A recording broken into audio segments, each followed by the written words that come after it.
refugio para llevar a cabo la sexta conferencia magistral Empoderamiento de Políticas Públicas con Perspectiva de Género.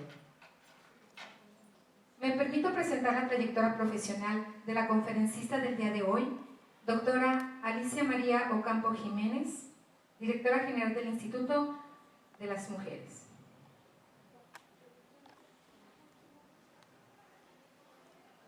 Hizo un doctorado en Filosofía del Derecho, Moral y Política por la Universidad Valencia, España. También ha ejercido como psicoterapeuta y como coach en programación neurolingüística. Actualmente es directora general del Instituto Municipal y para la Igualdad Sustantiva de San Pedro Tlaquepaque, investigadora, columnista y consultora en temas de género desde 2003. Fue consejera ciudadana del Instituto Jalisciense de las Mujeres 2003-2006 y del Instituto Municipal de las Mujeres Guadalajara en el Observatorio de Género Minerva para la Publicidad No Sexista 2007-2009. Ha impartido conferencias y capacitaciones con enfoque de género. Además, ha coordinado diplomados con formación en género. Es autora de varias publicaciones como Feminismos y Postmodernidad 2003, Empresarias con Poder, Historias en Guadalajara y Valencia 2009. Elaboró un manual sobre construcción y análisis de los paradigmas feministas 2009, una investigación sobre condición y posición de las mujeres en Ahuelulco de Mercado 2010. Ha escrito varios capítulos del libro en México y en Bari, Italia 2006. Creó una lotería sobre mujeres en la independencia y la Revolución Mexicana. Elaboró el programa sobre cultura institucional con perspectiva de género para el Estado de Jalisco 2012. Colaboró en el diagnóstico sobre cultura institucional en el Ayuntamiento de Tepic 2013 y elaboró 10 manuales sobre género para el Instituto Jalisciense de las Mujeres 2014, así como el programa de difusión y prevención de violencia contra las mujeres en el transporte público urbano en Jalisco 2015, integrante de Mujeres en Plural y de la red Nosotras por la Igualdad. Nos complace invitar a la doctora Alicia María Ocampo Jiménez para dar inicio a la conferencia magistral Empoderamientos de las Mujeres, para quien pido un fuerte aplauso. Bueno, déjenme ver, ¿alcanzan a ver aquí esto o abrimos los pintarroncitos estos? Me hace que no alcanzan a ver, ¿verdad? De acá sí, doctora. Yo creo que hay que recorrerlos, ¿verdad? Si me ayudas. Ajá. ¿Aquí alcanzan a ver? ¿Por aquí? ¿Sí? Ok. Claro que esto va a ser por un ejercicio que vamos a hacer un poco más tarde. Bueno, yo quiero empezar explicándoles cómo es que se empezó a usar esta categoría de empoderamiento. Buenas tardes, bienvenidas, bienvenidos. Teresina. Esta categoría del empoderamiento se estudia o se planteó en el marco de los estudios de género. Le agradezco mucho a Efra que me está ayudando allá arriba y a ti también, que no sé cómo te llamas, pero muchas gracias por el apoyo. José, gracias. Bueno, si me ayudan a dar la siguiente. Bueno, este término provoca a veces esta pregunta: ¿qué es el empoderamiento? ¿Por qué empoderamiento? ¿No? ¿De dónde viene? ¿Por qué así lo usamos? ¿No? Y luego cuando se habla de las mujeres empoderadas, ay, qué miedo, estas viejas, ¿no? Las viejas sí, mandonas, tienen muchas ideas coloquiales sobre el término. Es un término que tiene un contexto que les quiero explicar. La siguiente, por favor. Bueno, ¿qué es el empoderamiento? Primero, es un enfoque en los programas de desarrollo que se empezaron a utilizar en Naciones Unidas. Ahorita les voy a explicar la historia que tiene este término.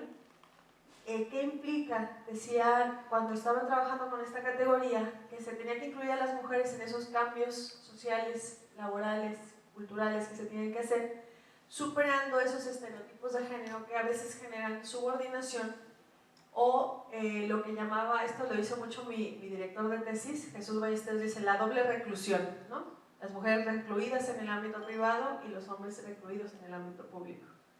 Entonces, cuando se ve esa decisión, esa doble reclusión, también se empieza a analizar este tema del ejercicio del poder. El empoderamiento tiene que ver con el ejercicio del poder y ahorita vamos a ver incluso cómo lo han categorizado algunas expertas en el tema. La siguiente, por favor.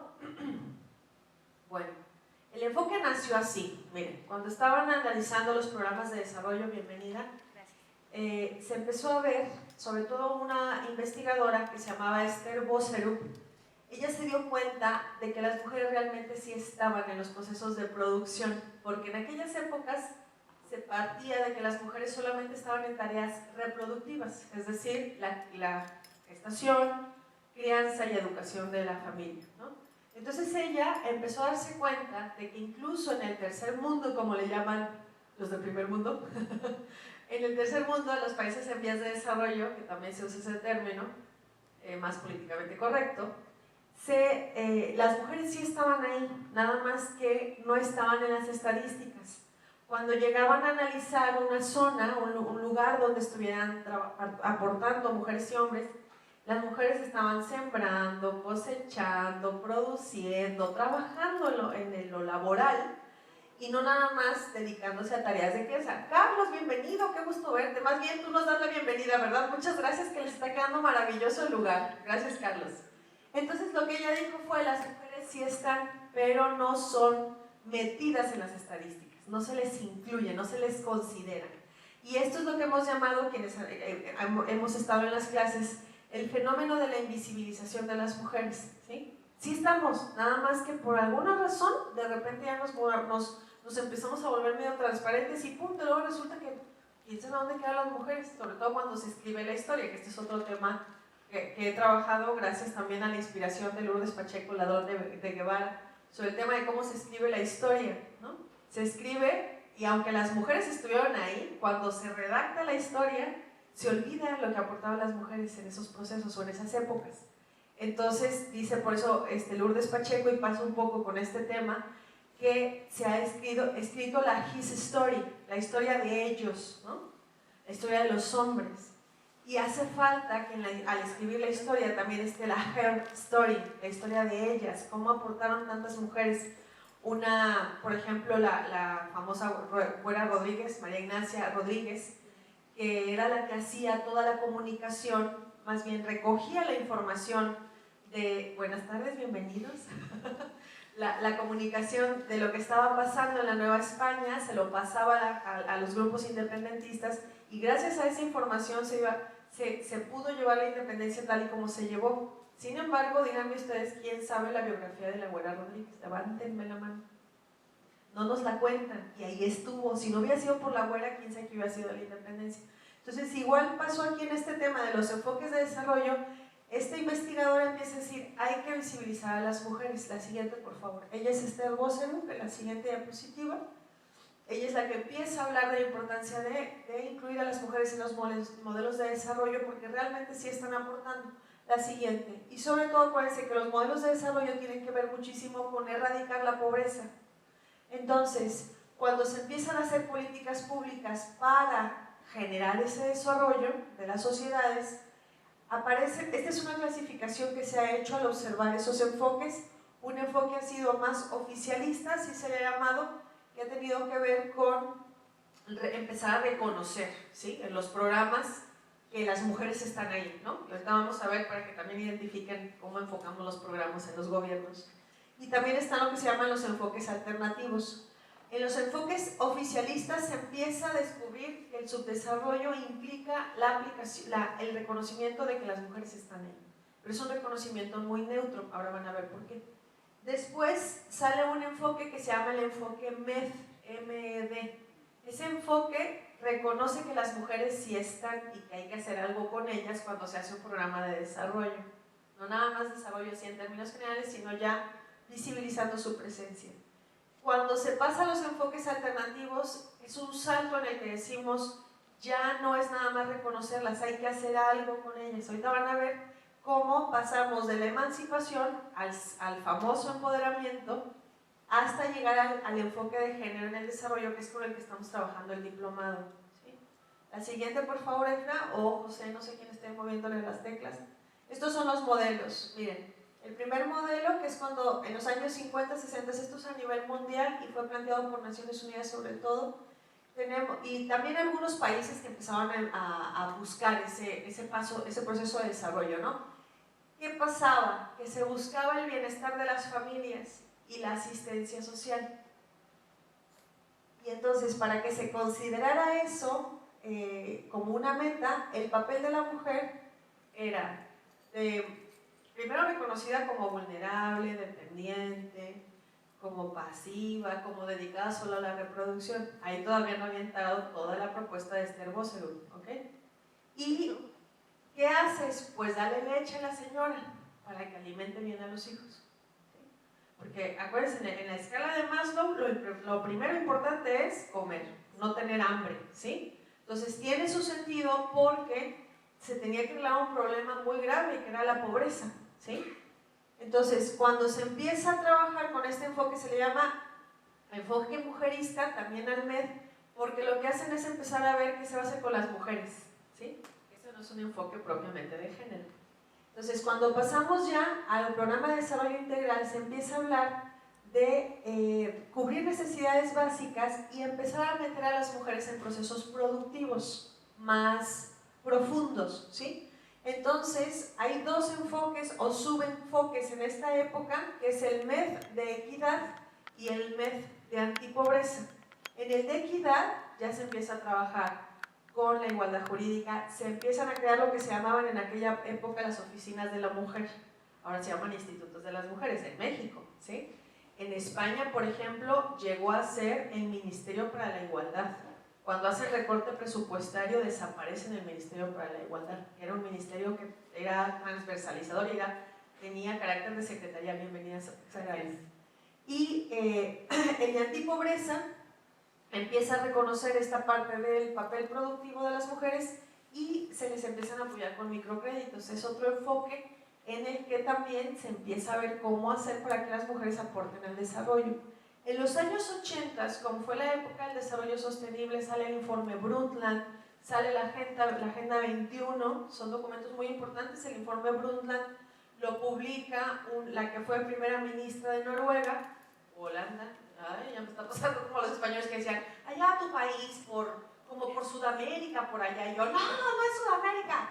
Bueno, ya me está pasando lo mismo. Bueno, lo publica, hay una primera ministra, creo que era de Noruega, en Naciones Unidas, que hace un diagnóstico mundial sobre el tema de la sustentabilidad. A ese primer diagnóstico le debemos todo lo que se ha trabajado hasta ahora en tema de sustentabilidad, que cada vez tenemos más susto, sobre todo quienes hemos leído mucho estas cosas, por cómo se ha ido atentando contra la sustentabilidad, la sostenibilidad. Entonces, en esos años, después del informe, en los 80s, sale la Agenda 21. La Agenda 21 es todo un documento de este vuelo, era como, no me acuerdo cuántas páginas, ¿tú te acuerdas?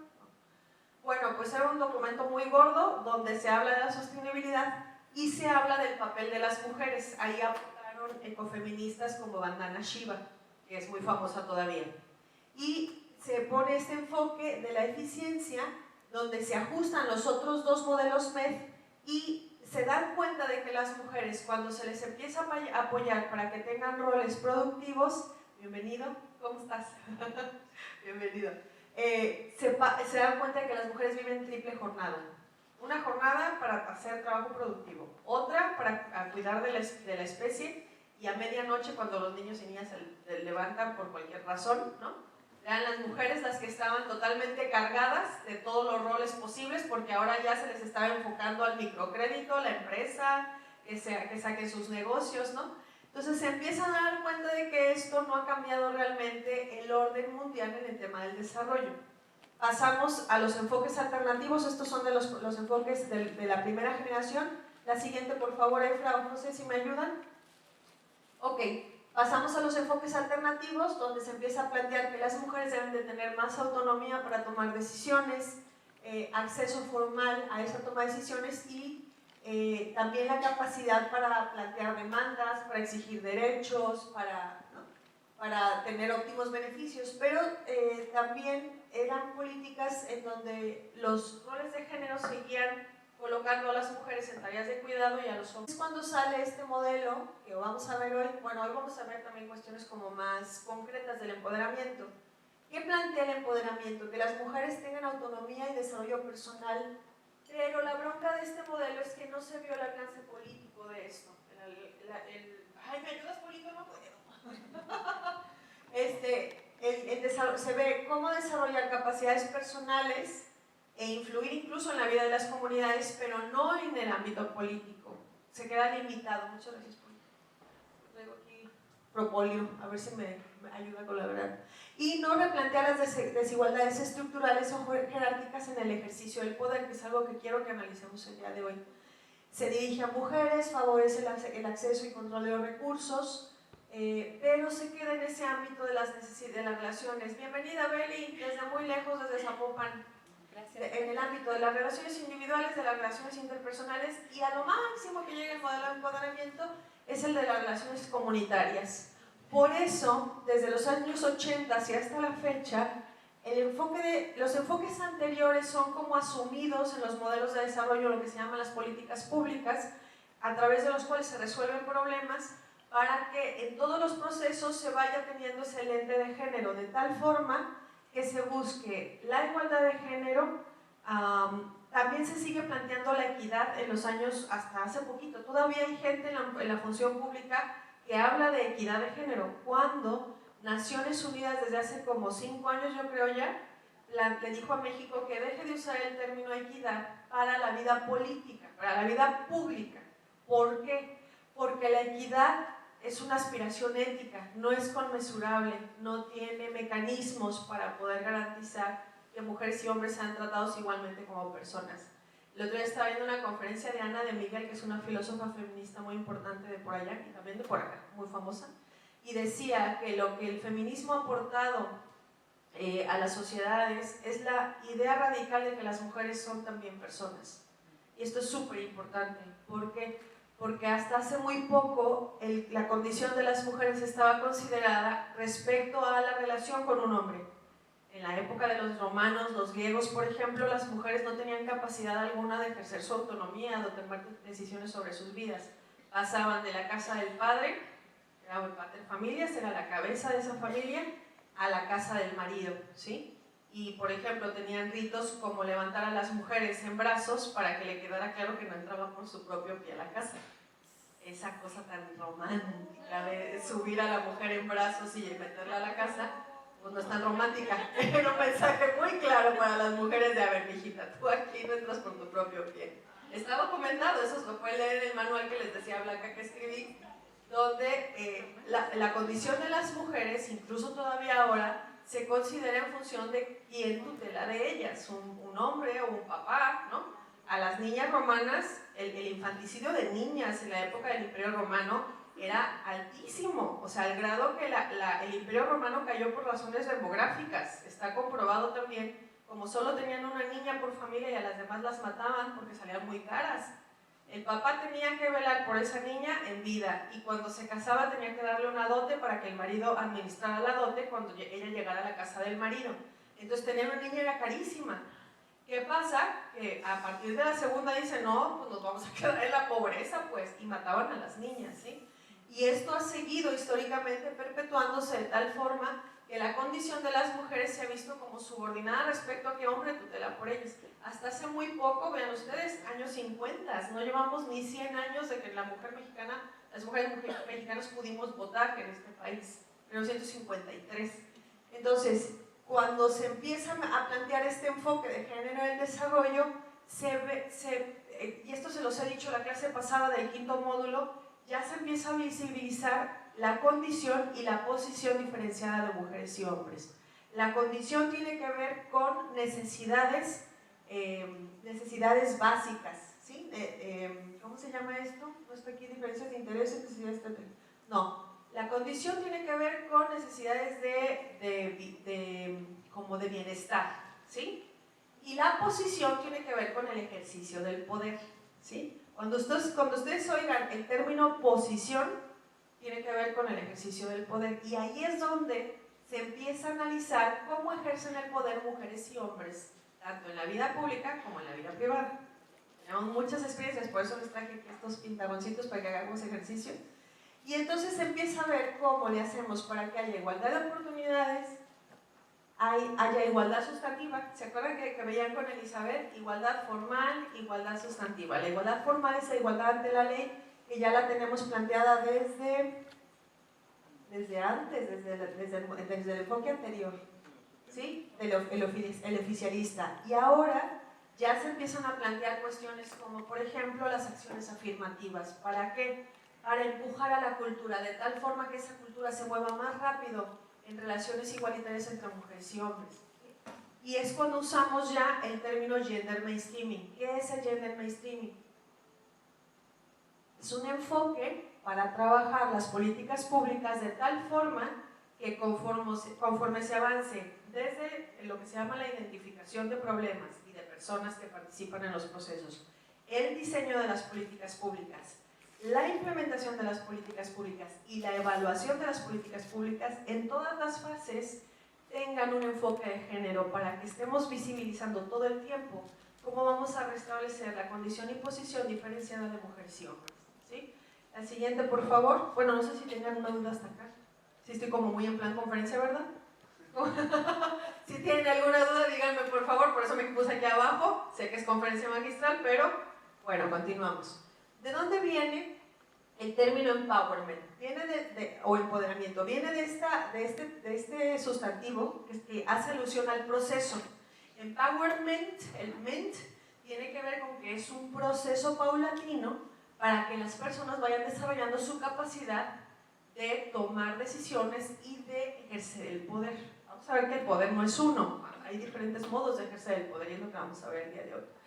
Hay una autora colombiana a la que le debemos la compilación de todos los estudios de empoderamiento que se realizaron en la época en la que se estaba planteando el empoderamiento como meta de los programas de desarrollo o de las políticas sociales. ¿Qué implica, decía, por ejemplo, Keller, que la mujer se vuelva agente activo en todos los procesos, que no solamente sea sujeta pasiva? Le doy el apoyo, le regalo algo, le doy una despensa, ¿no? Sino que sea generadora de la transformación de su entorno familiar, social, cultural, ¿sí? Incluso político. Que aprendan a controlar sus propias vidas y sus propios recursos, ¿sí? Que dejen de vivir en opresión las que están viviendo en opresión, que se sepan organizar y que desarrollen la autoconfianza. Son una serie de cuestiones que Keller plantea en su obra, en la que explica cómo se da ese proceso paulatino cuando las mujeres viven violencia. Bueno, no sé si lo sepan, pero cuando recién llegamos a la administración, hicimos un diagnóstico de violencia con 200 personas aquí en Tlaquepaque. Recién llegadas, estábamos prácticamente Gigi y yo en el proceso, nos ayudaban varias regidoras y regidores, estaba por aquí nuestra regidora Silvia y otras más y otros, y hicimos muchas mesas de trabajo. El resultado fue que el 75% de esas personas nos reportó que vivían, ¿estabas? Sí, aquí estaba en el proceso, claro que sí. ¿Ya estabas, verdad? Sí, ya estabas. Bueno, nos reportaron el 75% de experiencias de violencia, por lo menos violencia psicológica, por lo menos control sobre ellas, ¿sí? Y también sobre los niños y niñas, una experiencia de violencia muy fuerte en las familias de Tlaquepaque, no así en general, del mundo, sino de Tlaquepaque, con este pequeño grupo que estuvimos trabajando. En este momento estamos haciendo el diagnóstico de igualdad y violencia también. El instituto ya está próximo a sacar la versión en línea de esas encuestas. El equipo de CECI está aplicando encuestas por todo Tlaquepaque para diagnosticar el problema de la violencia y de la desigualdad. Muchas gracias, Kristen, ya me conocen. Y luego empiezo, me duele mucho la pierna. Ya me voy, me duele mucho. Gracias, Kristen, así me voy a poner, ya con eso ya aguanto. Entonces, gracias, Gigi, ya sé de dónde viene esta silla. Entonces, bueno, cuando las mujeres viven violencia, por ejemplo, el ejercicio del poder queda muy comprometido en la cuestión evidente. Ahorita vamos a ver cómo la violencia también tiene otros recursos, perdón, el poder tiene otros recursos, ¿ok? La siguiente, por favor. Bueno, entonces, la ONU que dice que el empoderamiento es un proceso, como les decía, mediante el cual tanto hombres como mujeres asumen el control sobre sus vidas. Una persona con poder es una persona que primeramente, básicamente reconoce que su vida es suya, ¿sí? Y que las decisiones que toma son suyas, ¿sí? Cuando, por ejemplo, en el discurso decimos me hizo, me provocó, me empujó a que hiciera tal, ¿qué más? Me dejé manipular, me hicieron, ¿no? Me prohibieron, me permiten, ¿no? esa no es una lógica de una persona con poder, mujer y hombre, ¿eh? No necesariamente solamente las mujeres. Establecen sus propias agendas, adquieren habilidades o son reconocidas por sus propias habilidades y conocimientos, aumentan su autoestima, solucionan problemas y desarrollan la autogestión. Es un proceso y es un resultado. Una persona que ejerce el poder vive ese proceso de toma de decisiones y de asumir la vida como suya, ¿sí? Las personas deciden por sí mismas, ¿sí?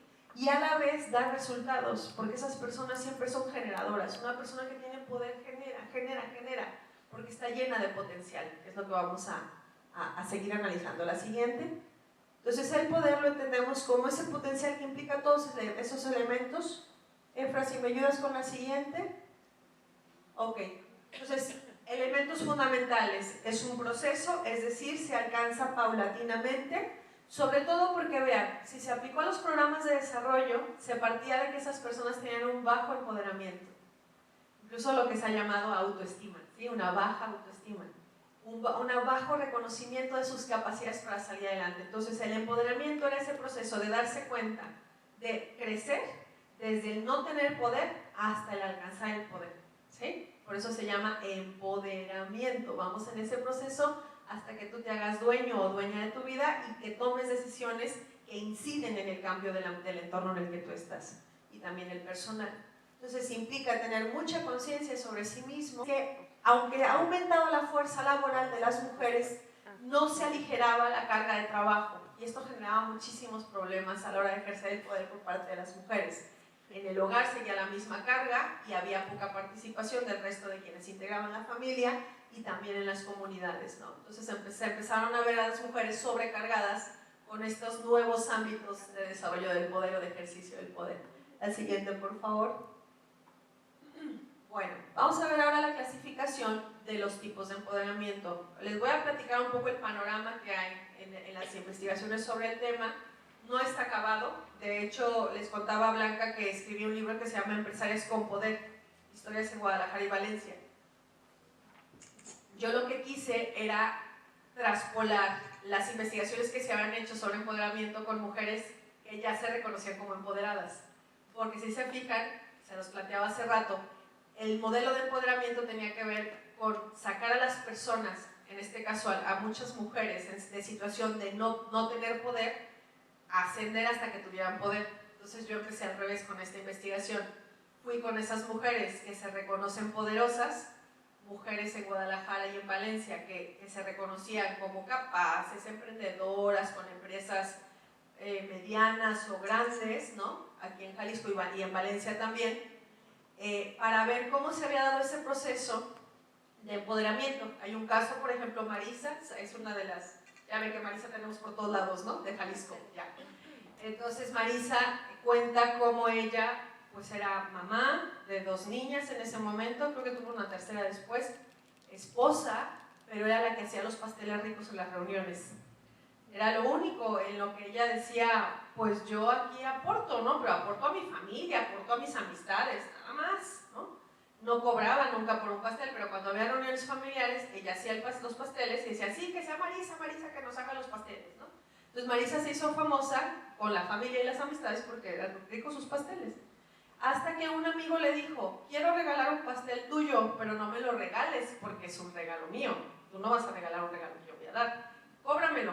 Cuando él le dice cóbramelo, ¿sí? Tiene que ver con esto que les planteaba hace rato, ella se da cuenta de que puede hacer negocio con esas capacidades que tenía, esas recetas que había hecho.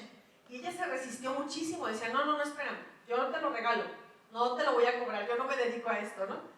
Entonces, él se le paga por ese pastel, después de una fuerte dinámica de insistencia, y cuando le vende ese pastel, se abre todo su horizonte de posibilidades hasta todas las sucursales que están viendo por toda la ciudad. Y fue por ese primer pastel que cobró. Lo que hicimos fue ver cómo se daba ese proceso en el que la mujer empezaba a reconocer su aportación a lo público, al grado que, pues ya ven, o sea, son mujeres que están generando un montón, pero que en un principio puede ser que les haya costado mucho dar ese salto, porque provoca un cierto vértigo, cambiar de una condición a otra, ¿sí? Bueno, entonces, analizando el empoderamiento, vamos a pasar a la siguiente, porque, vamos a ver tipos, ámbitos y dinámicas, ¿ok? Aquí yo me detengo en esta reflexión que hace una de las que han estudiado la cuestión del poder, Mabel Burín, es una argentina, y dice, hay como dos tipos de poder o dos dinámicas de poder, el poder instrumental y el poder afectivo, ¿sí? El poder instrumental genera capital económico y material, y político también, ¿sí? Quien ejerce el poder instrumental se sabe que en lo público ejerce un poder, ¿sí? Mientras que el poder afectivo genera capital emocional. ¿Cómo se puede demostrar el capital emocional? ¿Quién me dice? Alguien que tenga capital emocional, ¿cómo se le nota? Muchas amistades, seguridad, dinamismo, empatía, reconocida, digo la empatía, ¿no? así como Alex. ¡No, hombre! ¡Ay, Carlos! ¡Ya quisiera!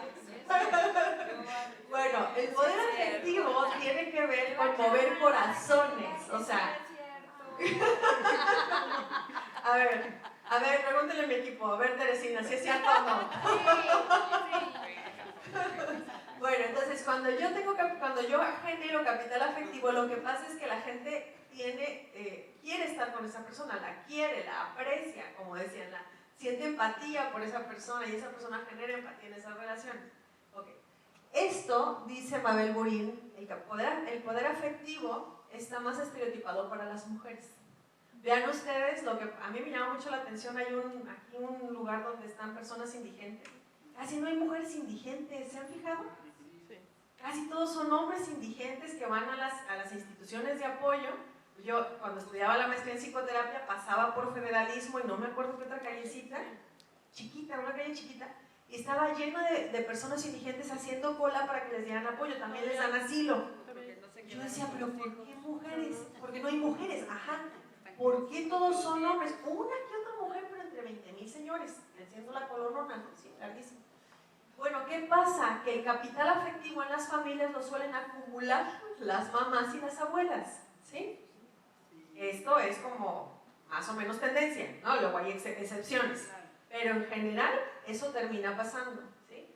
Cuando la mamá, las abuelas, en el caso de mis dos familias, por ejemplo, se murieron las abuelas, ya ni sabemos de los tíos y tías, desaparece toda la relación o mucha de la relación cuando la abuela se muere, porque es como la que reúne el capital afectivo y todo el mundo se congrega alrededor de las abuelas o de las madres, ¿sí? Esto, sobre todo en algunas sociedades que son como muy maternalistas, ¿sí? Donde la mamá tiene un papel muy importante. Y dice Mabel Burín, el poder instrumental está como más estereotipado para los hombres, ¿sí? El acumular el capital, no sé si lo sepan, pero en México solo el 2% de las propiedades son para mujeres. Todo el resto de las propiedades así escrituradas son para hombres en este país. No sé cómo están los demás, sería muy interesante hacer una comparación, ¿sí?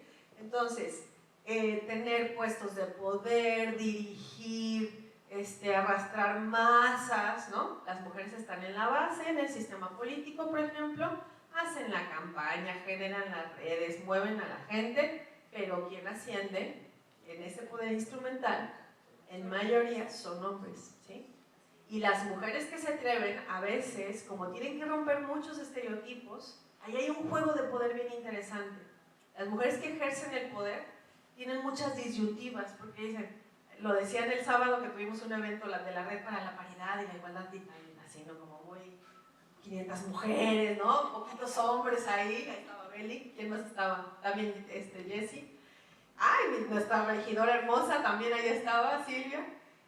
Dijo una de las que estaba ahí, de las dirigentes de mujeres de un partido, omito el nombre del partido para no quemarlo, decía, bueno, igual ustedes están de acuerdo, yo no estoy de acuerdo, pero decía, es que las mujeres cuando ejercemos el poder tenemos que tener cuidado de que no nos masculinicemos, ¿no? Y yo decía, pues ¿qué será para ella masculinizarse, pues? ¿No? Y muchos lo decimos, porque relacionamos el ejercicio del poder objetivo, del poder, así como de ser mandón, eso es para hombres, y qué bien se ven, ¿no? ¡Ay, este patriarca, qué chido! Poderoso, ¿no? Pero si una mujer se atreve a ser mandona, a dirigir, a jalar, a decir yo quiero, ¿no? Esto pasa en los partidos políticos, ¿no? Levantar la mano y decir yo me lanzo de candidata, yo quiero dirigir ahí, ¿sí? Ay, ¿qué te pasa? ¿No? Y no entendemos bien de dónde viene esto. Son estereotipos que tenemos respecto al poder. El poder instrumental es más masculino y el poder afectivo es más femenino, ¿sí? Entonces ahí, por eso les digo, el mundo se mueve porque estos empoderamientos están surgiendo. Y tiene que ver mucho con este enfoque, el GED que se llama, que les explicaba hace ratito, y ese modelo de empoderamiento en el que se empieza a impulsar que las mujeres participen en lo político. Tiene razones muy prácticas el hecho de que las mujeres empecemos a participar en lo público. Se ha demostrado que cuando el índice de desarrollo de género, que tiene que ver con que las mujeres participen en la toma de decisiones, que empiecen a entrar a cargos de elección popular, todo eso, cuando los países le invierten a que las mujeres le entren a lo público, los países suben su índice de desarrollo humano casi a la par. Si ustedes se ponen a analizar los indicadores de Naciones Unidas, donde está el índice de desarrollo humano, que es el que mide la riqueza de los países, ¿sí? Y ves al lado el índice Gini de desigualdad y el índice, ya ni me acuerdo porque a mí el que más me interesa es el de género. Está ahí la columna del índice de desarrollo de género. Casi siempre los países está la correlación. México está en este momento en el IDH, el índice de desarrollo humano, como en el lugar 79. Ahorita no me acuerdo porque cada 2 años lo van cambiando, pero estamos por ahí, entre los 70 y tantos, 80 siempre. El índice de desarrollo de género está entre los 70 y tantos, 80. El único país que a mí me llama la atención en el que no hay correlación entre el índice de desarrollo humano, que es alto, y el índice de desarrollo de género, que está más abajo, es Estados Unidos. Estados Unidos tiene un índice de desarrollo alto, creo que es el 5º país con índice de desarrollo humano en la escala, y su índice de desarrollo de género está como en el nivel 9, no tan bajo, no se crean que está así como 80, igual que acá, está como en los 20 algo, ¿no? El índice de desarrollo de género, pero casi siempre cuando se empieza a impulsar que las mujeres participan en lo político, en lo laboral, también ahí está esta otra parte, o sea, Banco Mundial, muchas organizaciones mundiales premian a los países donde las mujeres participan en lo económico. ¿Por qué? Porque si esa mujer no tiene ingresos y pasa de no tener ingresos a sí tener ingresos, se mueve la economía. Son razones como muy pragmáticas que tienen las agencias de cooperación internacional, el Banco Mundial, Banco Interamericano de Desarrollo, que saben que cuando las mujeres aportan en lo productivo, también la economía de los países se mueve, ¿sí? Por eso también tiene que ver con esta cuestión, ya no sé por qué les contesto, ya se me fue la onda, por el tema del poder instrumental, ¿sí? Cuando participamos en ese ámbito del poder instrumental, movemos ese modo de ejercer el poder y estamos aprendiendo. A veces, se los digo así como ya en primera persona, ejercer el poder político tiene muchos retos que no nos imaginamos hasta que los vivimos en primera persona, ¿sí?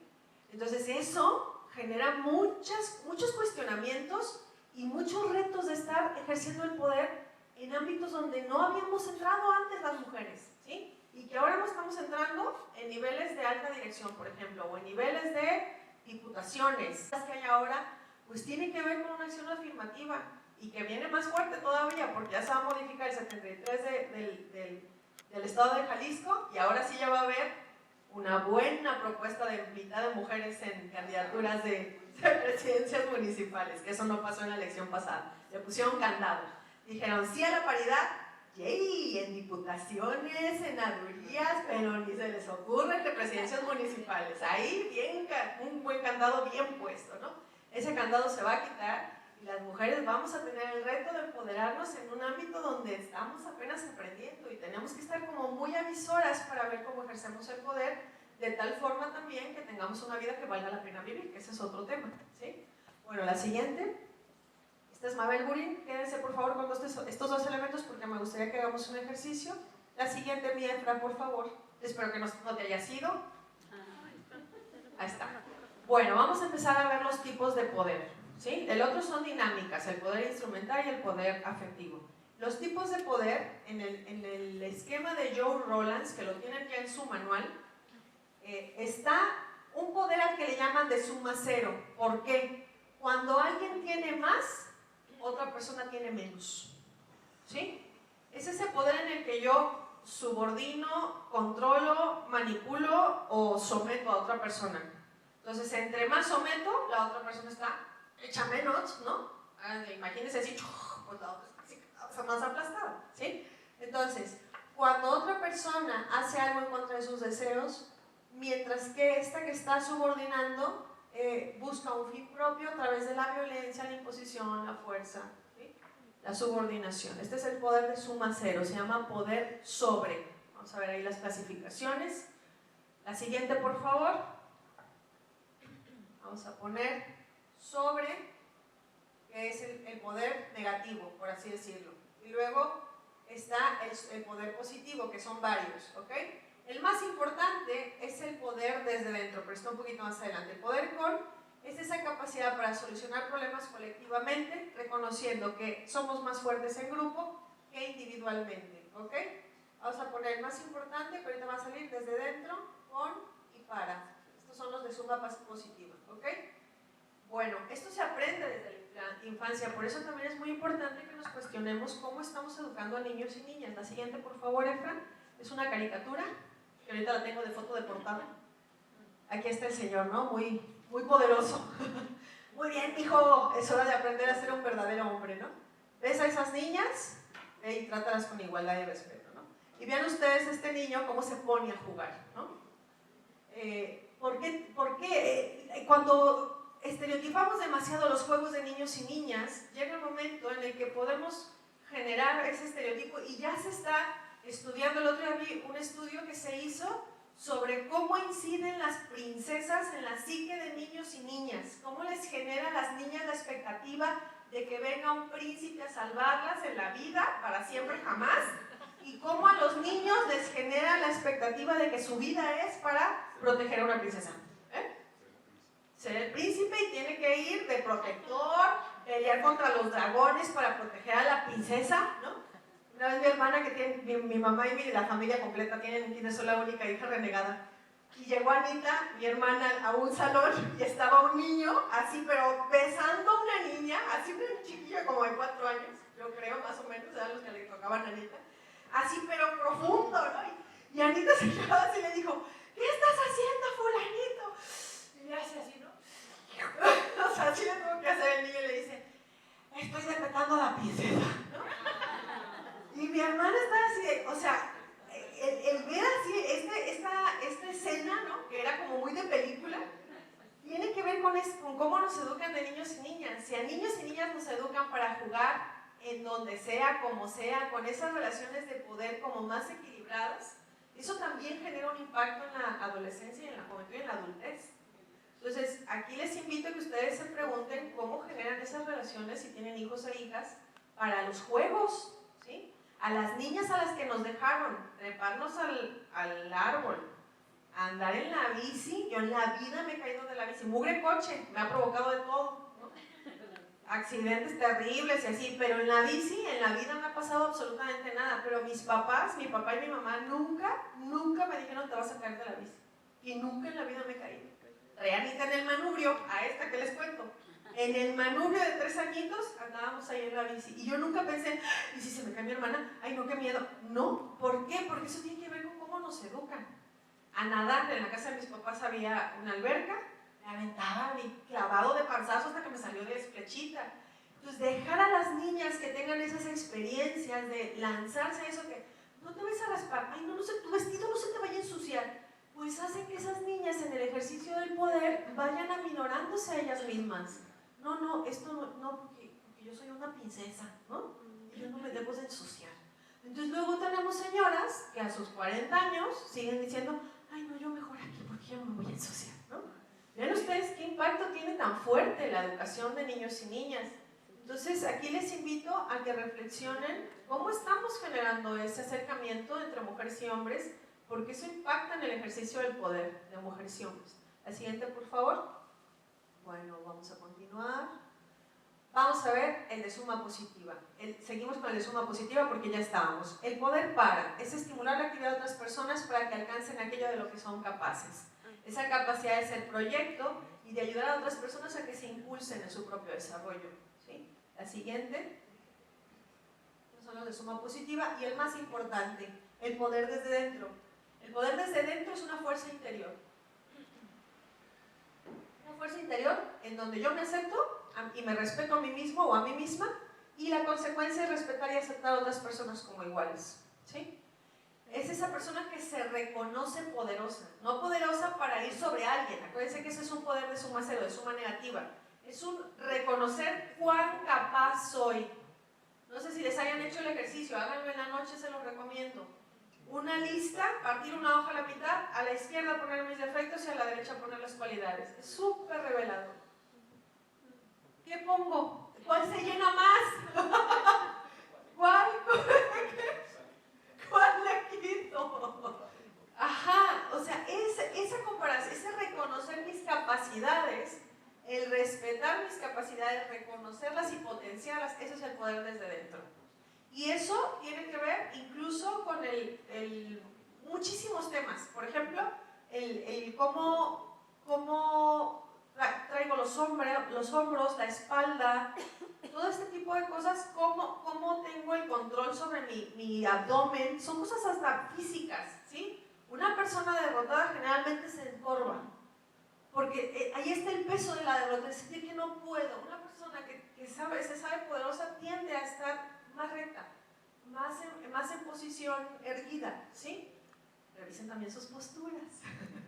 Bueno, la siguiente. Bueno, aquí vamos a ver las dimensiones, ¿ok? La siguiente, por favor. Son 3 dimensiones. Es la dimensión personal.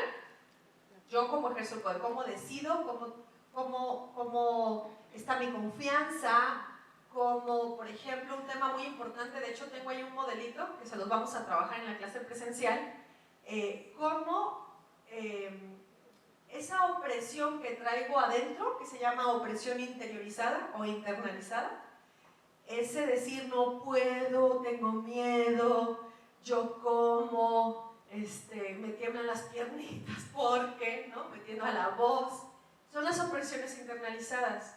Nos vamos a dar cuenta si estamos saliendo de esa situación y estamos desarrollando nuestro empoderamiento cuando empiecen a deshacerse esas opresiones internalizadas. Esas voces que tal vez tienen que ver con nuestra infancia, que te dijeron, no seas tonto, tú no puedes, ¿cómo se te ocurre? Eso es del otro género, ¿no? A mí la maestría, me acuerdo, me dijo un profe, es que eres bien vato, y yo, ay, sí, me encanta. Me vale, pues, o sea, pero a veces traemos esos estereotipos que hacen que digamos, no, es que eso no es de mujeres, ¿no? Eso no es de hombres. Y entonces nos vamos oprimiendo y lo traemos bien internalizado o interiorizado. En las relaciones próximas, cómo negocio, cómo influyo en las decisiones que se toman, cómo debato, si tengo un punto de vista, ¿no? O mejor me quedo calladita, no voy a hacer, ¿qué me vayan a decir? O que no salga en la siguiente, ¿no? Que a veces nos pasa eso, ¿no? Ay, no, mejor me quedo calladita me veo más bonito porque si no igual me corren, ¿no? No, pues se trata de tomar esas decisiones, de negociar y de aportar con la convicción que yo traigo adentro. Y la última es la colectiva. Esa colectiva tiene que ver con potenciar eso que hacemos de manera individual en un grupo, y eso va a tener mucho más impacto. Es hacer equipo para que eso que traemos, esas sumas individuales, se potencie muchísimo más. De esto les iba a decir algo, pero ya se me fue la onda, no me acuerdo. Ya me acordé. Las de AMGE tienen una frase que es como muy reveladora de este último, de la colectiva. Dice, solas somos invisibles, unidas somos invencibles. Esa es una frase que hace que tomemos conciencia de que juntarnos en grupo también nos da más fuerza, ¿sí? Solamente los grupos consiguen impactos muy trascendentes, a nivel individual es mucho más complejo. A veces puede ser un grupo virtual, ¿sí? Pero a fin de cuentas ese impacto grupal es mucho más incidente que el grito aislado de una persona, ¿no? La siguiente, por favor. Bien, Fran, no te me duermas. Ok. Bien, entonces, ¿cómo se desarrolla esa lógica de cooperación? Evitar el aislamiento es súper importante. En el ámbito político a veces pasa que nos vemos como parte de un grupo, ¿no? Incluso se usa un término que yo aprendí aquí, de una persona que dijo, es que yo me debo a, y yo decía, caray, esto quiero pensar que no tiene connotaciones sexuales, pero quiere decir como que está tan en un grupo, tal vez sí, no lo sabemos, ¿no? que está tan en un grupo que a veces creemos que estamos en contra de otro grupo. Cuando tenemos tan conciencia de que estamos en ese aislamiento, lo que pasa es que a veces internamente hay luchas de poderes. Y entonces, en vez de ir por una dirección común, aunque tengamos nuestras diferencias, yo no digo que seamos inocentes, no digo eso. Reconozco las diferencias, reconozco que tú estás en este grupo, tú estás en este otro y aquel está o aquella está en este otro, pero si tenemos una meta común, esa sinergia en lo mínimo común potencia la consecución de una meta, pero si unos grupos están aislados de otros, es muy difícil control. La ingobernabilidad tiene que ver muchas veces con esa pugna interna en un sistema en el que no nos damos cuenta de que tenemos demasiado en común. A mí me pasó una vez con una persona con la que tenía mis diferencias y se lo dije tal cual, le dije, a mí esto y esto que has hecho no me ha parecido, pero como tenemos una meta común, de mi parte cuenta con todo lo que se necesite para que trabajemos conjuntamente por esa meta, ¿sí? Y esto tiene que ver con la conciencia que desarrollar al hacer los estudios de empoderamiento, ¿sí? No significa que voy a amar a esa persona y que las personas que ustedes reconocen que no son de su grupo o de su afinidad, a veces hasta el carácter, ¿no? Yo que soy tan mandona, a veces doy miedo. Pues ya son límites que tiene la gente, ¿no? Entonces, cuando yo reconozco que aún con esas limitaciones, por cualquier razón, tenemos una meta común, es posible seguir en ese proceso de empoderamiento. Integrar interdependencias y redes de apoyo y autogenerar vinculaciones para convivir. Buscar dónde está esa línea para que podamos seguir en esa misma dirección. La siguiente, por favor, mi Efra. Muchas gracias. Ok, entonces, el empoderamiento colectivo, dice Eugenia León, que es la que les platicaba, que compiló todas las investigaciones de empoderamiento que hay en la materia y las tradujo además, porque algunas eran germanas y otras eran noruegas y otras eran americanas y así, ¿no? Pensé que era cantante. ¿Qué pasó? Pensé que era Eugenia León. No, Magdalena León. Es una colombiana, es una investigadora colombiana, que es la experta en empoderamiento. Ella explica que es autoconfianza y autoestima que se integran en un sentido del proceso de la comunidad, la cooperación y la solidaridad. Y ahí está el reconocer ese poder que tiene la comunidad para poder conseguir metas. La siguiente, por favor. Bueno, conformar organizaciones para hacer sus negociaciones e intercambios políticos para la promoción de la igualdad de género en las políticas públicas de las que les explicaba antes. Y también está el reto de la sororidad entre las mujeres. El sábado también nuestra presidenta hablaba de este tema que decía que ha ido aprendiendo, ¿no? El tema de la sororidad es reconocer pues como nos pasa con las hermanas, a veces nos peleamos y a veces nos quedamos regordas las hermanas, ¿no? Bueno, quienes tienen hermanas, a veces pasa, ¿no? Yo que tengo dos, tengo muchas dinámicas con ellas, pero en el fondo hay esa conciencia de identidad con esas hermanas, ¿sí? Es una identidad que reconozco a veces diferenciada, a veces con conflictos, a veces con discrepancias, con diferencias, ¿sí? Pero sabiendo que en el reconocimiento de la otra está el reconocimiento de mí misma. Y también que si la otra se cae y porque yo le metí la zancadilla, me estoy cayendo con ella. Eso a veces nos cuesta verlo, mujeres y hombres, ¿sí? Muchas veces la relación con otras personas tiene que ver con aquello de esa persona que veo y que no reconozco en mí. Es un espejeo muy fuerte, ¿sí? A veces no, a veces tiene que ver con otras dinámicas, ¿sí? A veces tiene que ver con cosas muy objetivas. Pero cuando yo recojo el regalo que la persona me está dando al encuentro con ella, yo puedo también tener más poder. Porque recojo lo mío, lo asumo y me dejo crecer con eso. Si solamente me dedico a estar pegándole a otras mujeres, ¿sí? O los hombres a otros hombres, poco estoy aportando a mi propio enriquecimiento personal, a mi propia valía y crecimiento personal, ¿sí? Porque estoy viendo demasiado allá afuera, sin reconocer que eso de afuera lo puedo traer aquí adentro, ¿sí?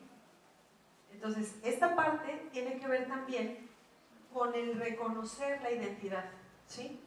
Una identidad que es diversa. Yo siempre, ahorita alguien me ayudó a poner los letreritos y me han puesto mujer y hombre, yo siempre lo pongo en plural. Ay, Efra, gracias, te amo. Bueno, entonces agarré el plumón y le puse ES a los dos, ¿sí? Mujeres y hombres. Las mujeres somos muy diversas y podemos ejercer el poder de maneras distintas. Y es el ejercicio que quiero que hagamos ahorita que vamos a terminar. Y los hombres también son diversos. No somos iguales mujeres y hombres entre nosotras, intragénero pues, ¿sí?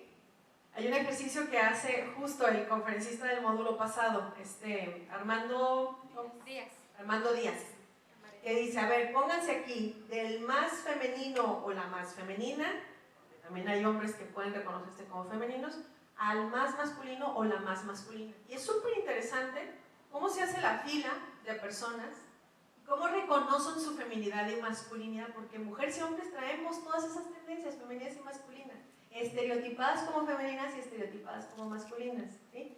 Y en el ejercicio del poder es muy parecido, por las experiencias que hemos tenido, por lo que se nos ha permitido, por cómo nos han educado, por todo lo que hemos hecho, se nos va desarrollando competencias o inhibiendo competencias en el desarrollo del poder, ¿sí? Entonces, la siguiente, por favor. Vamos a hacer el ejercicio rápido porque ya se nos está viniendo el tiempo encima. Me puse alarma, vamos bien, pero sí quisiera respetar su tiempo.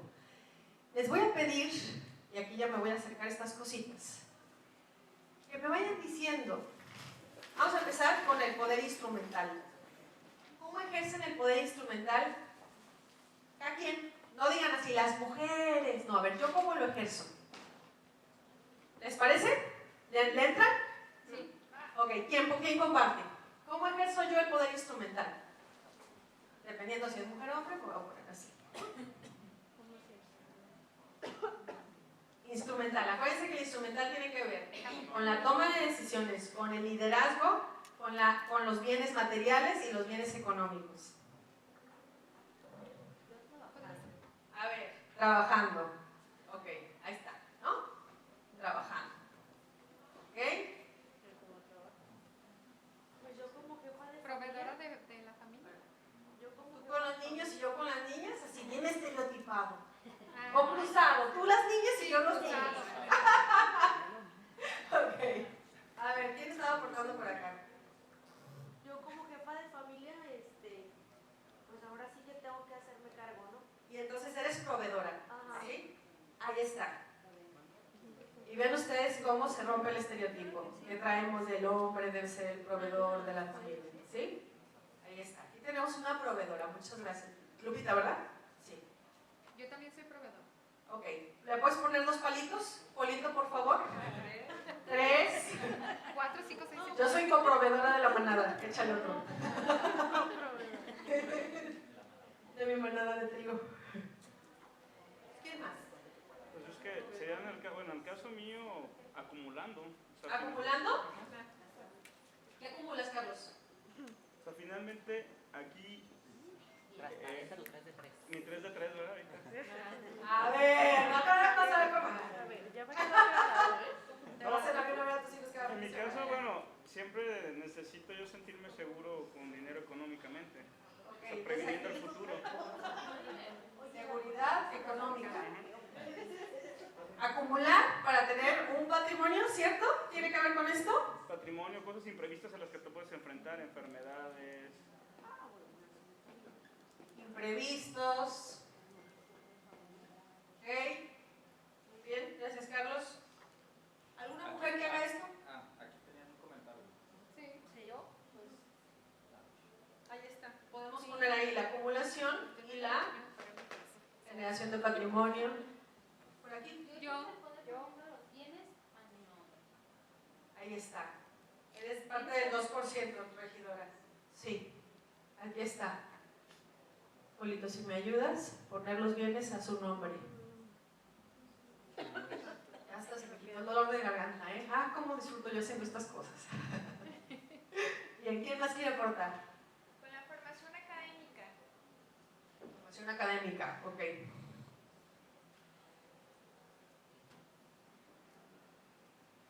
Vaya que te formas académicamente. Gigi no para de estudiar, cosas bien interesantes. Yo también, con las escrituras de mi casa. Escrituras de tu casa a tu nombre. A mi nombre. Ya van 2 mujeres que son parte del 2%, Polito. Soy parte del 2%. Lupita también. Anito también. Ya salió el 2%. Ah, aquí se concentra el 2% de todo el país, ¿ok? Ha cambiado el porcentaje. Ahí está. Sí, yo también. Sí, Yo sé sí. más bien cuántas de todas las que estamos, porque también yo tengo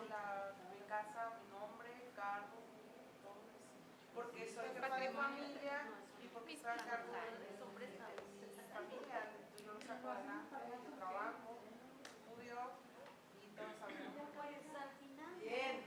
¿Ya les pusiste todas sus rayitas? Sí, sí. Te amo, Polito. Ay, Polito, tú y yo siempre terminamos haciendo algo juntos. Ok. Ceci. Incidir en el espacio público. Eso. Muy bien, Ceci. Bueno, pues entonces, ¿qué se nos ofrece? Vamos a poner arbolitos por todo Tlaquepaque. ¿Verdad? Gigi. Qué bueno. El cargo directivo. Ay, ponle 2. Cargo directivo.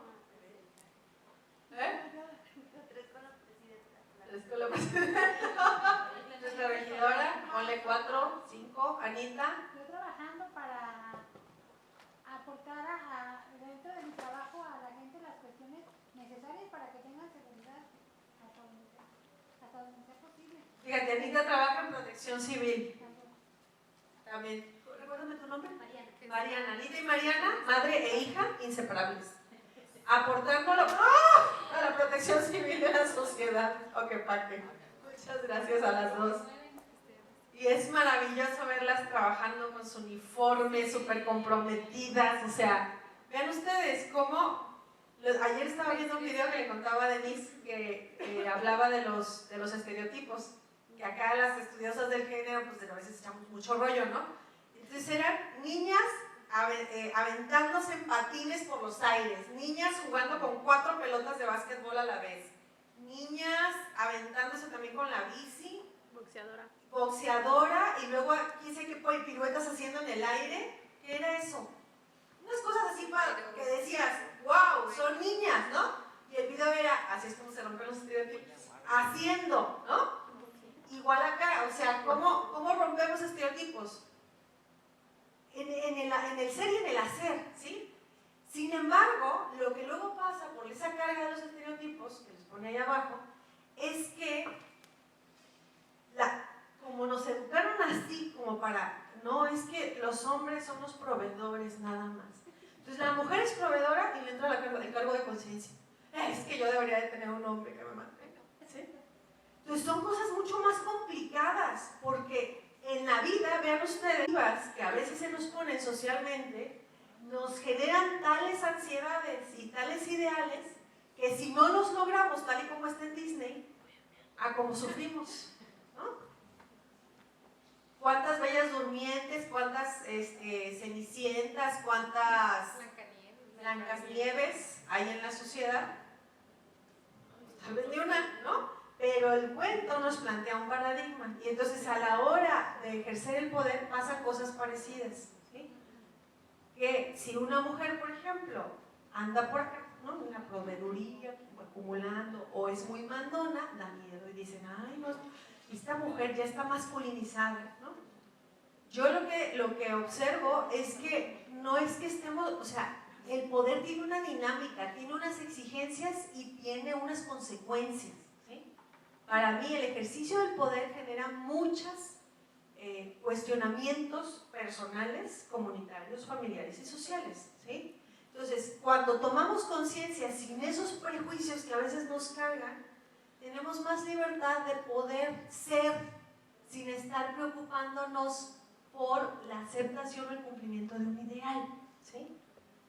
No sé si esté claro, esto tiene que ver mucho con los estereotipos, lo han visto con Elizabeth, pero también tiene que ver con el ejercicio del poder, ¿sí? Es que esta mujer, ¿cómo es así tan tirada para adelante, tan así? Tan ruda. Ajá, tan ruda, ¿no? Cuando las mujeres calladitas se ven más bonitas. Te brincas el estereotipo y provocas como, ay, ¿qué onda con esta doña? ¿No? O sea, no. Es muy poco femenina, está masculinizada, ¿no? Y con los hombres que no se les antoja ejercer el poder instrumental, que están a gusto de otra forma, ¿no? Por ejemplo, en Islandia, que los hombres tienen, mujeres y hombres, cuando tienen un bebé, tienen 12 meses para cuidar al bebé, ambos, ella y él, ¿sí? A partir de los 12 meses tienen todavía 6 meses más para quedarse con el bebé o la bebé, y puede ser ella o él. A veces las parejas, si ella gana más que él, es él el que se queda 6 meses más con su bebé. Y entonces eso está naturalizado más en Islandia por la estructura que tienen de la sociedad. Entonces, ¿qué pasa? Que si ese hombre, un hombre que se queda a cuidar al bebé o la bebé en su casa porque gana menos que la mujer, igual si se viniera aquí a México, imagínense cómo estaría el ambiente a su alrededor, los cuestionamientos que se haría, porque en esta sociedad no está tan permitido eso, ¿sí? Entonces, cuando estamos ejerciendo el poder, también es muy importante que abramos el paradigma, ¿sí? Las mujeres podemos tener un ejercicio del poder que parezca masculino, y los hombres también pueden darse la oportunidad de no necesariamente estar ejerciendo el poder estereotipado como masculino. Es el poder y ya. Y con el ejercicio del poder, a veces vamos a tener que sacar la garra, a veces vamos a tener que pensar y tomar una decisión ponderadamente para luego salir y actuar. Y a veces, pues, habrá que ceder en algunas otras cosas, ¿sí? Es el juego del poder. Pero como las mujeres apenas estamos entrando a este ámbito donde los hombres llevan tantos siglos, milenios, ¿no?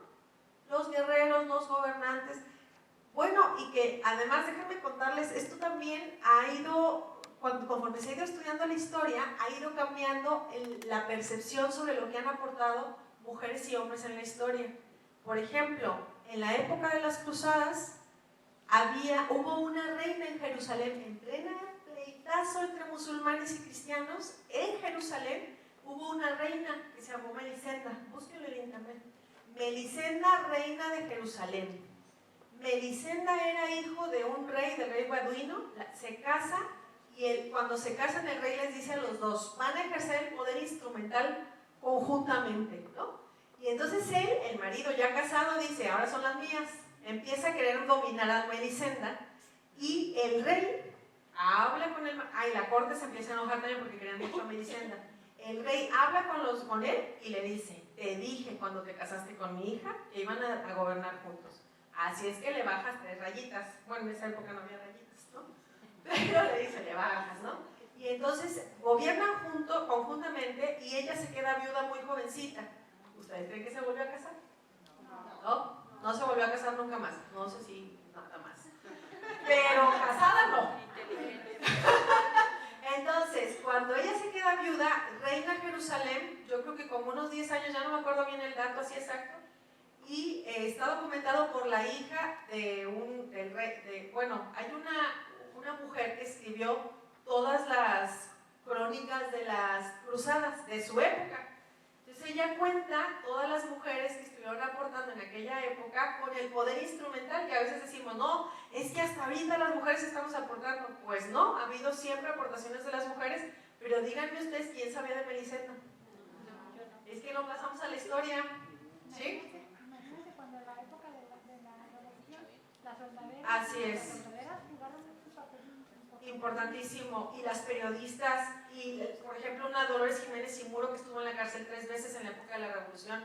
¿Quién sabe de los Dolores Jiménez y Muro? Escribió el prólogo del plan de... luego soy mala para los datos así como muy exactos. Escribió un prólogo de uno de los planes del proceso. Y luego no pasa la historia, pues, cuando hacen aportaciones tan importantes. Entonces, estos ejemplitos que estamos poniendo tienen que ver con estas dos dinámicas, las del poder instrumental y luego las del poder afectivo.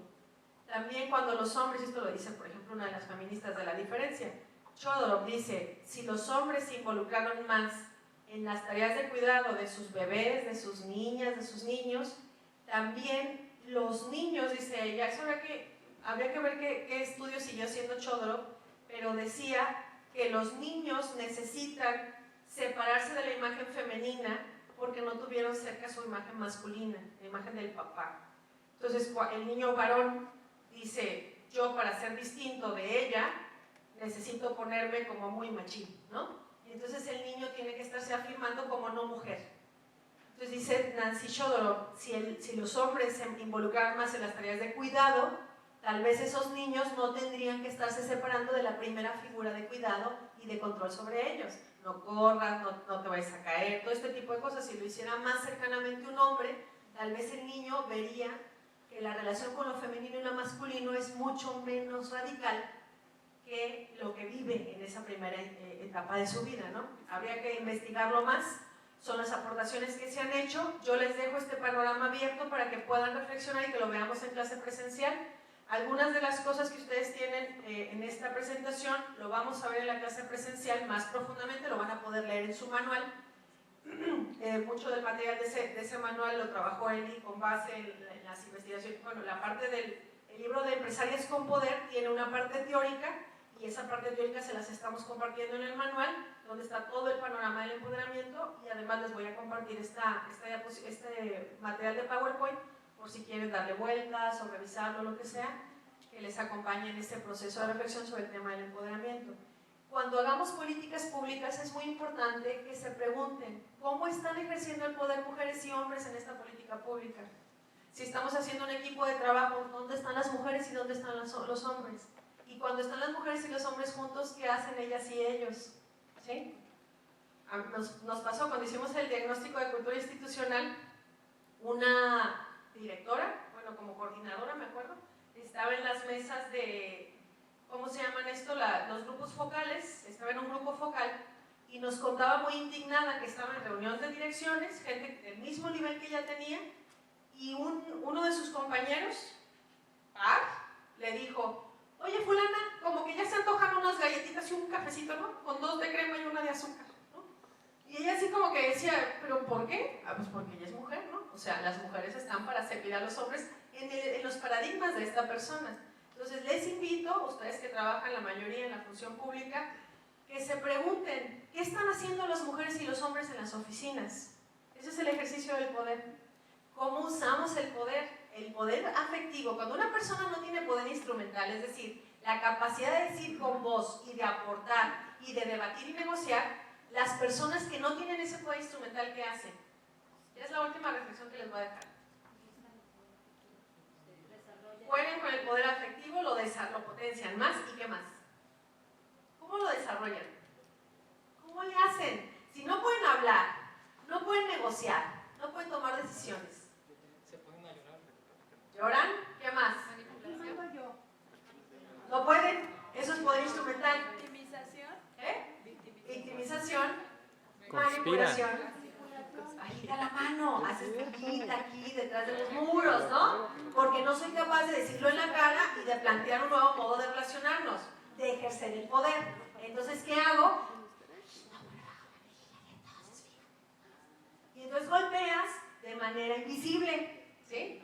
Son los juegos de las personas que no ejercen el poder instrumentalmente. Y quien ejerce demasiado poder instrumental, pues puede ser muy mandón, muy gritón, muy subordinador, ¿no? Pero acuérdense, hay una película que es muy chistosa, Casarse está en griego, ¿se acuerdan? Bueno, esa película tiene el juego del poder en una pareja, bueno, sale ahí la dinámica de la mamá y el papá de los que se iban a casar, una pareja que se va a casar. Entonces el papá de ella es muy mandón, ¿no? Y aquí se hace lo que yo digo, y el hombre es el que manda, ¿no? Y en una plática de la mamá con la hija le dice: hija, los hombres son la cabeza, pero nosotras somos el cuello y movemos en la cabeza donde nos da la gana. ¿Sí? Ahí están los dos tipos de poder: el instrumental, que se cree bien controlador, bien cerebral, bien, ¿no? Todo bajo control, como dice, ¿no? Pero la otra, que lo agarran en una mesa porque quieren que la hija se vaya a trabajar a la agencia de viajes de la mamá, de la tía. Y entonces le dicen: oye, es que tenemos un problema, fíjate que no tenemos quien ayude a fulana. Ay, pues ¿cómo será, no? Entonces, ¿y cómo le hace? Pues que vaya fulano. No, es que él no puede, porque total que termina decidiendo el señor que su hija vaya a ayudar a la agencia de viajes. Todo fue una manipulación del grupo de mujeres de la familia para que la hija terminara en esa agencia de viajes. Pero el señor fue el que decidió, ¿sí?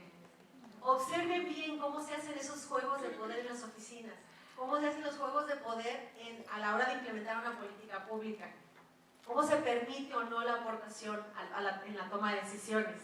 Cuando están en programas de desarrollo, si hay aquí gente que está trabajando, por ejemplo aquí el equipo que trabaja en intervenciones, ¿qué papel tienen las mujeres y qué papel tienen los hombres? Dar la oportunidad a los hombres a que sirvan el cafecito, a las mujeres a que se suban al podio. Tiene algo de poder instrumental y algo de poder afectivo, es más rica. Si una persona solamente tiene poder instrumental y no afectivo, imagínense, terrible, ¿sí? Se puede volver un tirano o una tirana. Si una persona tiene puro poder afectivo pero no tiene poder instrumental, pasa? Juega con la manipulación, o sea, el poder siempre está ahí. La única cuestión es cómo nos permitimos que esos juegos del poder sean valiosos a nivel individual, a nivel familiar, a nivel comunitario, a nivel social y a nivel político. Esas son las esferas en las que nos movemos muchas personas. ¿Cómo está haciendo ese juego? ¿Sí? Y ya verán que también nos haremos más autocríticos y autocríticas de cómo estamos ejerciendo el poder en la vida diaria. ¿Sí? Hasta qué grado manipulo, hasta qué grado someto, hasta qué grado permito que haya relaciones de negociación, hasta qué grado aporto para que en esa negociación esté lo que yo estoy pensando y no nada más me deje someter o someto a otras personas. Bueno, pues esto ya lo dejo hasta aquí, les agradezco mucho su tiempo. Efra, no, creo que, la última ya, si me ayudas. El poder es potencial, esto es el poder, ¿sí? A veces el poder se ve desde una perspectiva muy negativa. Lord Acton decía, el poder corrompe y el poder absoluto corrompe absolutamente. Eso decía Lord Acton, ¿sí? Pero la verdad es que el poder es potencial. ¿Cuándo corrompe? Cuando lo tenemos demasiado concentrado en uno de los ámbitos, ¿sí? Si jugamos a desarrollar el poder y a dejar que otras personas ejerzan el poder, que es el poder para, también eso hace que el potencial se expanda, ¿sí? Si está muy concentrado en cierto ámbito, pues la otra parte se va a contraer. Bueno, pues vamos soltándola, ¿sí? Soltamos aquí y dejamos que se expanda por allá. Es como un juego energético, no sé cómo explicarlo, ¿no? Entonces ahí están todos los ámbitos, individual, familiar, comunitario, social. Y nos podemos preguntar, ya a partir de ahora que traen esta categoría, además de la categoría del género y todas estas cosas que ya han ido aprendiendo durante estos módulos, estas cositas que han ido aprendiendo en el diplomado, es mi ejercicio del poder es de suma cero, ¿dónde? Y es de suma positiva, ¿cómo?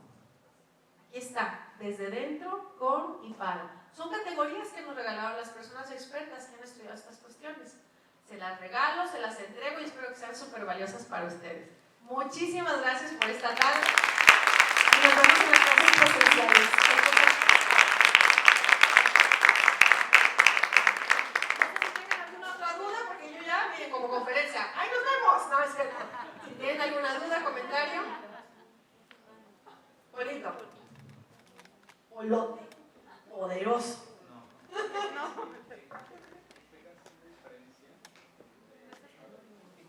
Lo que pasa es que yo veo que no necesariamente una mujer o un hombre poderoso realmente sea empoderado o empoderada. O sea, conocemos a mujeres poderosas, pero no son empoderadas. Entonces, si hay una gran diferencia en esos dos conceptos o es una chaqueta mental que yo me... Porque es que si yo por ejemplo veo personajes en la política, empresarias, porque yo sí veo a empresarias que tienen que hacer una reivindicación en cada momento y que pueden ser muy tiranas, ¿no? Pero que no necesariamente, o sea, ese poder que ejercen no necesariamente sea porque sean empoderadas, sino porque están utilizando estos instrumentos que ahorita nos estuviste aclarando. Entonces no sé si estoy en lo correcto o... Bueno, a ver, Polito, yo creo que está como la dimensión objetiva de tener, por ejemplo, un puesto. Esta es la parte objetiva, ¿no? del poder. Yo tengo este puesto y soy directora, ¿no? Puede decir una persona, una mujer. Tú estás preguntando el caso de una mujer, ¿verdad? ¿O un hombre también? Ok. Entonces tengo este puesto, pero el proceso de empoderamiento también tiene esta parte subjetiva, de yo reconocer mi valor, de reconocer mi potencial y de aplicarlo en diferentes ámbitos. Por eso en la última diapositiva les ponía el panorama, porque puede pasar, y pasa, porque quienes trabajamos en el ámbito psicoterapéutico, luego vemos estas cosas, ¿no? A nivel individual, incluso a nivel, por ejemplo, laboral, aquí está el familiar, laboral, comunitario, ¿no? Social, político, ¿sí? Polito, el nivel político, por ejemplo, puede ser que esta persona en el ámbito laboral esté, vamos, en la cúspide, ¿no? Y además arriba de la tejita que lo hace María, ¿no? No, a ver, aquí hice un castillote, ¿no? Puedes estar hasta la cima, objetivamente, ¿ok? Pero luego acá no sabes ejercer la toma de decisiones, no reconoces tu potencial, no te sabes capaz de presentar una postura y puedes incluso vivir violencia en una relación, por ejemplo, de pareja, ¿no? Aquí está la pareja y resulta que aquí hasta te violentan. Te pegan, te insultan, te dicen que es un milagro que estés ahí, a ver, ¿qué hiciste, no? ¿Qué te hicieron, no? Para que estés ahí. Entonces, el tema del empoderamiento implica muchos procesos y está en diferentes ámbitos. Y a veces pasa que puedes parecer aquí muy empoderado o muy empoderada, pero acá, incluso, lo que se ha visto es que generalmente una persona que ladra, no muerde, dice, ¿no? Una persona que ladra, igual con los perros, o sea, con los mecanismos del cerebro tienen que ver con tengo miedo y entonces reacciono violentamente, ¿sí? Y puede pasar que estés viviendo aquí una opresión y aquí un brillo. Esto es una constante que se ha visto en muchos casos. A mí me decía un profesor de la maestría, me decía, es que, porque sabía que yo era feminista, ¿no? Entonces decía, ay, es que esas feministas luego vienen aquí a terapia y me entero de toda su vida personal y es un desastre, sufren muchísimo, lloran, las violentan. Y esto es una cosa que se puede observar, puede ser que parezca que tengas cierta situación, pero que en tu vida, allá tras las puertas de tu hogar, estés viviendo otras dinámicas que nadie se entera y que hasta maquillas, ¿no? Entonces, son procesos muy complejos. De hecho, les vamos a compartir los cuadros de inhibidores, impulsores, núcleos, ¿no? Para que vean ustedes incluso cómo están en su propio ejercicio del poder. Son muchos elementos que tiene. El individual, el colectivo, el social, son distintos, ¿no? ¿Tú quieres decir algo, mi Ceci? Es que te viniste hasta adelante. Es que precisamente de eso quería preguntar, pero ya lo que escuché. También, bueno, lo que yo he escuchado es que la persona quien violenta, que dirían pues, que ejerce poder, es también que tiene baja autoestima, porque a veces en los espacios como la escuela, creen que quien violenta, que por lo regular son los hombres, porque bueno, así se plantea, en ese momento no es precisamente que tenga la autoestima alta, sino que tiene baja autoestima, así como quien también permite la violencia. Pero es como lo que ya explicaste. Sí, y además tiene que ver con las experiencias. Lo que han visto quienes estudian el fenómeno del bullying también, tiene que ver con que esa persona está siendo bulleada, es un término gringo, pero bueno, la están haciendo bullying en otros ámbitos, generalmente el familiar. Entonces, ¿qué pasa? Que esa persona, en cuanto ve que hay alguien a quien puede traspolar eso que está padeciendo, lo traspola, ¿sí? Entonces, eso también hay que reconocerlo. A veces, incluso el estrés, que por eso estamos trabajando con la calma activa en Tlaquepaque, ¿no?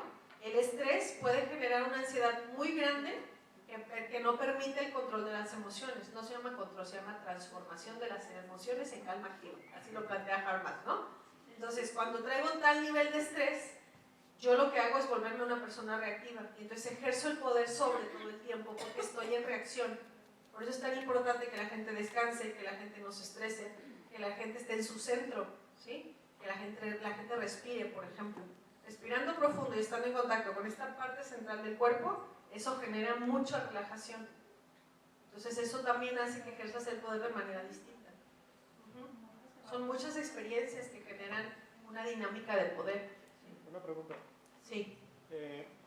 Como bien lo comenta, en el caso de, entonces lo ideal es como tener un equilibrio entre el poder, por así decirlo, emocional con el instrumental. Sí.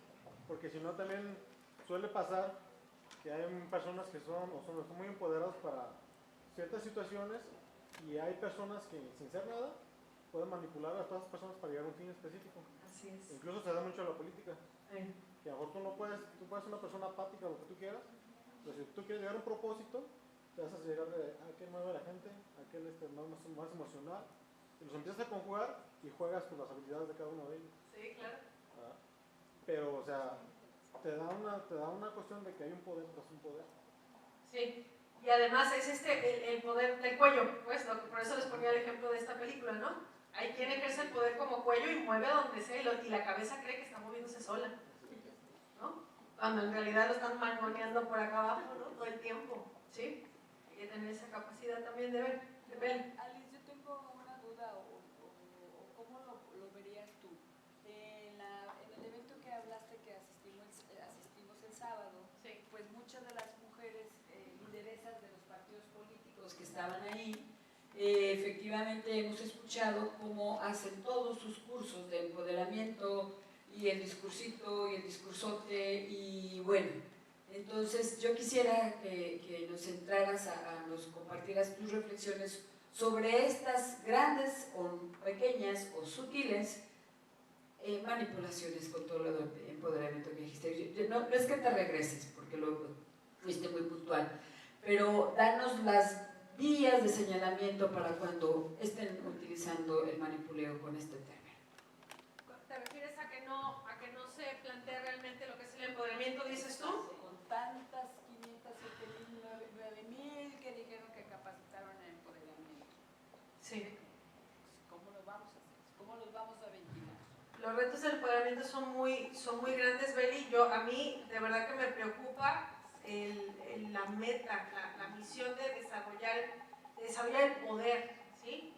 Porque es un proceso, como bien lo plantean estas expertas que recoge Magda León, son mujeres que aplicaron los modelos en la realidad, con la gente ahí en el campo, ¿sí? El campo de trabajo. Y la realidad es que todavía falta como meternos en esta parte profunda, transformar ese paso de no tener poder al sí tener poder. Y eso a veces exige experiencias muy fuertes, ¿sí? De tocar fondo, como dicen, ¿no? O sea, no es nada más dar una platiquita. Por ejemplo, aquí tenemos esta sesión, ¿no? Nos quedamos con un panorama teórico, pero la realidad está allá afuera, ¿sí? Mi dinámica laboral, social, familiar ya está dada. Hay una cosa que es muy importante que hay que tomar consciente. Hay una experta, ¿cómo se llamaba esta experta? Es de Cuernavaca. Chales, no me acuerdo el nombre de esta. ¿No estás grabando eso, ah? ¿Ya lo ves? No, sigue. Sigue, Sigue, pero no importa, sirve. Irene Cacique. Cacique es otra de las expertas en tema del poder. Entonces, lo que dice esta investigadora es que cuando las mujeres empiezan a darse cuenta, esto lo hizo con mujeres, no sé qué pase con hombres que no tenían poder y luego sí tienen poder.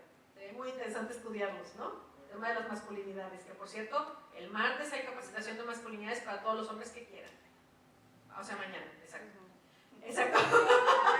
El martes, bueno, entonces dice Irene Cacique, cuando las mujeres se dan cuenta de que en sus relaciones están padeciendo sometimiento, subordinación, violencia y quieren cambiar la dinámica en los hogares, lo primero que pasa es que viven más violencia. Esa es la triste realidad. Cuando una mujer dice, se acabó y vamos a vivir distinto, ¿sí? No sé qué pase con los hombres, será muy interesante investigar cómo se mueve un hombre cuando pasa de no tener poder a sí tener poder, ¿no?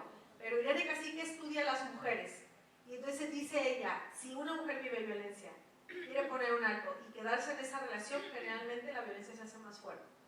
Porque él dice, ¿qué te pasa? ¿Cómo me cambian las reglas del juego? ¿No? Entonces, ahí hay muchísimos retos de cómo se hace para poder poner un alto, por ejemplo, cuando se vive violencia y poder replantearme de tal forma que vaya a donde quiero ir, a donde estoy viendo que quiero ir, ¿no?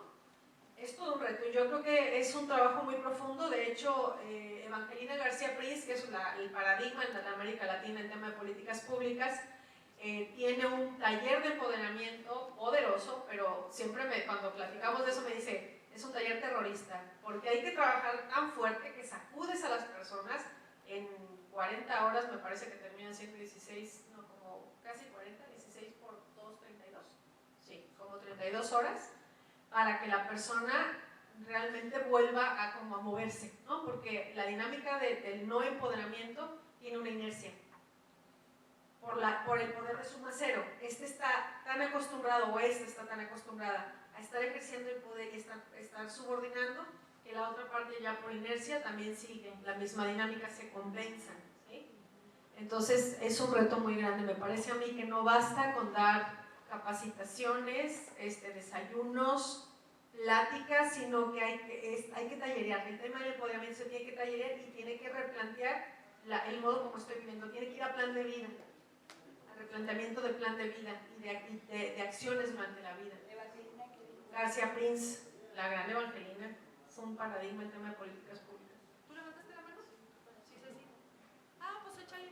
Entonces, a mí se me hace muy interesante cuando hablas de los años 50, 70 y de los 90. Y ya con lo que planteas, pues estamos en los años 50. En algunas cosas sí. Entonces aquí hablaríamos del velo de la igualdad. Sí. Sí, que igual a nosotras pues tenemos una posición privilegiada, pero cuando acudes a otros espacios, pues ahí está ese velo de la igualdad que en realidad a mí me hace pensar que estamos en asistencialismo, porque así hasta los programas en las políticas públicas es como se visualiza ese diseño de esas acciones, porque una verdadera acción sería hablar del empoderamiento y la formación de líderes. Sí. Líderes, mujeres y hombres. Sí. Entonces,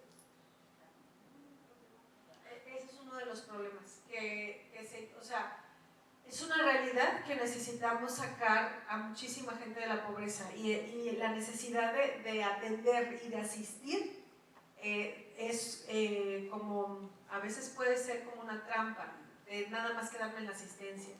Por eso los modelos tienen que ser asisto, acompaño, pero en el proceso voy desarrollando capacidades para que luego ya no necesiten de mí. Casi siempre un modelo de empoderamiento real pasa por acompañar en la asistencia, porque a veces la gente lo que necesita es nada más comer. No pueden ir a más porque no se alimentan, por ejemplo, ¿no? Exactamente, entonces arreglas de alguna manera con los modelos que se han hecho que van de la asistencia al empoderamiento, acompañan, en el proceso van desarrollando competencias para la vida, o sea, laborales, sociales, ¿no?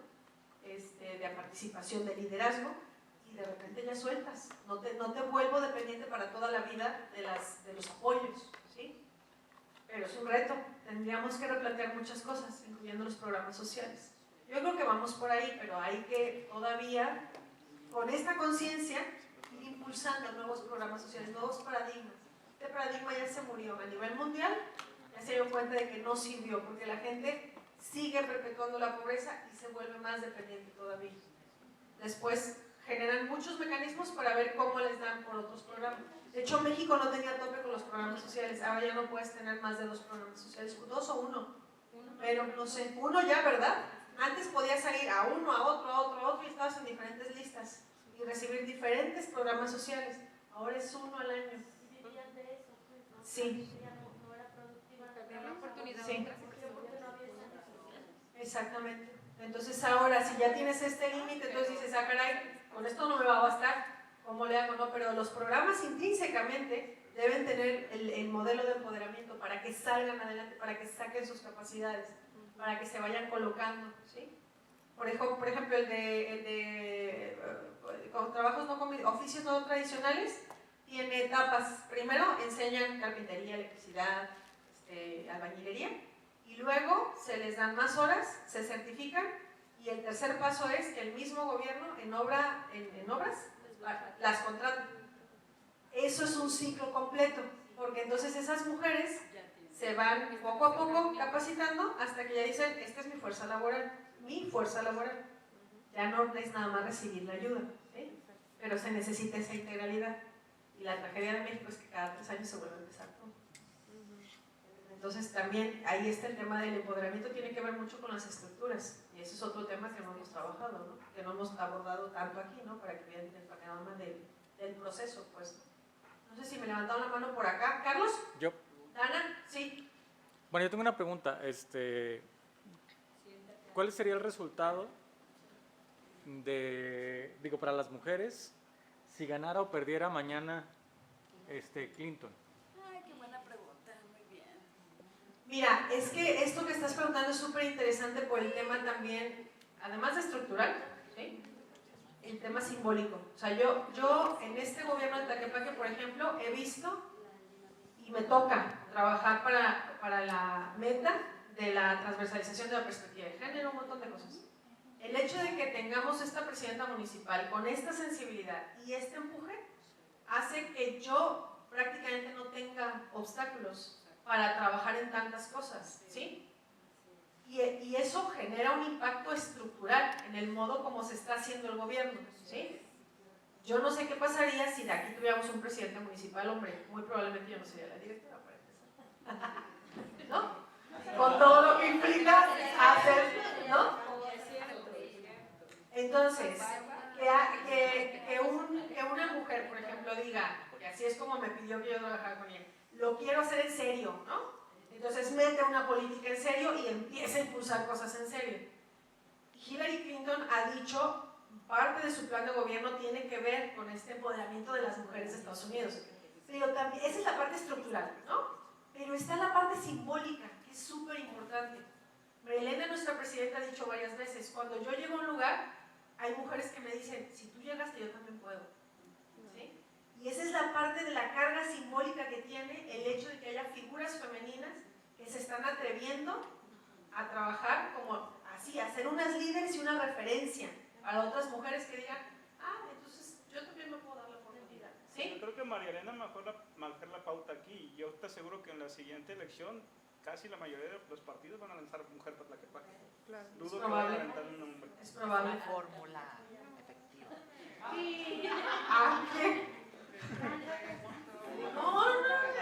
Pasamos a otro tema.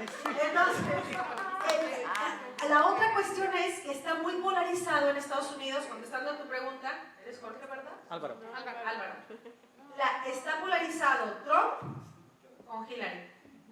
Trump representa al que ha violentado sexualmente incluso a mujeres. Yo he visto, lo poquito que llegué a verlo en la tele, que era lo único que lo veía, 3 chispazos de 3 segundos, estaba insultando a una mujer.